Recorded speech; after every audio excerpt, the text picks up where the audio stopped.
Do you think the IRS scandal is phony? Jay Carney answered that specific question. What we've seen is inappropriate activity that the president came out and forcefully said he would not tolerate, and that he installed somebody at the IRS to take care of. What we have seen from Republicans is cherry-picked information based on investigations that turns out to be only one side of the story. It's demonstrated by the way that the press has gotten extremely excited about the potential for a scandal and basically dropped it when the facts have come out. The president will not tolerate poor performance or inappropriate activity at any agency, and when he finds out about it, he acts on it. But he's focused on the economy, Joe. He's not focused on pretend scandals that Republicans on Capitol Hill want to get to the economy, Jay, want to turn into partisan skirmishes. Congressman Trey Gowdy joins us, and obviously he got the memo. He used the term phony scandals, just like the president says phony. Your response to the press secretary?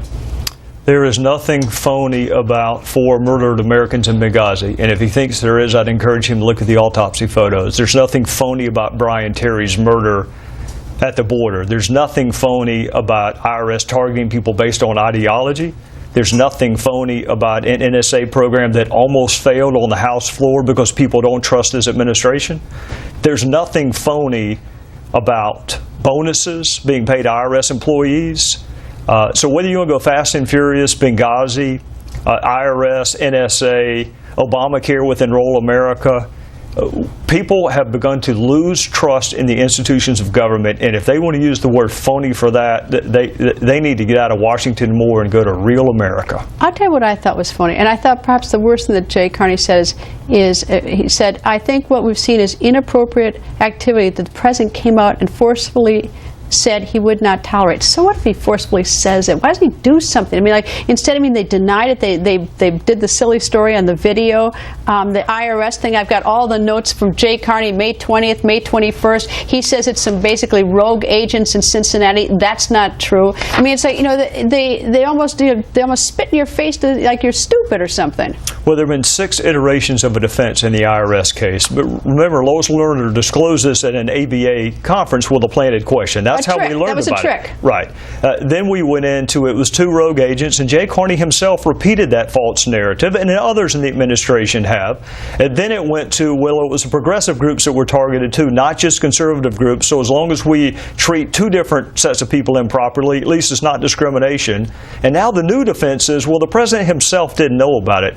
Greta, if that's the new standard for propriety in this town, that the president himself didn't know about it? Here's the other thing I think people are missing about this IRS thing, is that it isn't so much that they sort of, I mean, what it is actually, it's if they had been denied right at the get-go, then they could have appealed it to another part of the IRS. But instead, what was so sadistic about this and so painful is that they just dragged it out. So they were sort of in this no man's land, and they couldn't appeal it. So by having no decision, they would have been far better off if the IRS agents, whoever was involved in this, however high it went, if they simply said no and denied it, so they could have appealed it. Instead, they strung them out. And that suggests even more culpability, because you're right. In some instances, people just gave up. And these are average, ordinary citizens who want to become engaged in the political process, and they do what they're supposed to do, which is file an application, and they're given a set of questions that in the past no one else had been given, and they're slow-walked, and some of them just wind up giving up, and all they wanted to do was participate, just participate in the political process. I thought we encouraged that in this country. I'd like to have the president sit down, and Jay Carney sit down with some of these Americans. I've met some of them, and say that their real concerns, whether it's an IRS concern or a border agent family member, and say that their problems are phony. That's what I'd like. I'd like to have the president have the guts to look some of these people in the face who really believe in whatever they're doing, whatever they're pursuing, that their problems are phony. Well, I'll say this, Greta. You were in the criminal justice system. I was too. If you want to sit down with Brian Terry's mother and look her in the eyes and say that this scandal's phony, Fast and Furious, or how about the innocent Mexicans who we don't know their name, but at least 200, who have been killed because of guns we sent into Mexico, and call that phony. Or 4 murdered Americans who went because we asked them to represent us in a foreign land, and their world is set on fire and they're murdered in Libya. You go call that phony. I dare him to look Ty Woods' father in the face and say this is a phony scandal. You know what, the whole thing about it is that all these scandals could be resolved very quickly with true transparency. You know, having to like sort of pull information like like you're pulling teeth. That's what drags them out, and all this sort of false, the things where they sort of divert you onto videos or Cincinnati, whatever. That's what drags these out is the lack of, like if they had just put the information out on day one, that would be the end of it. And this is what I love about the American people. They are forgiving. If you make a mistake, they will forgive you. What they will not forgive you for is lying to them.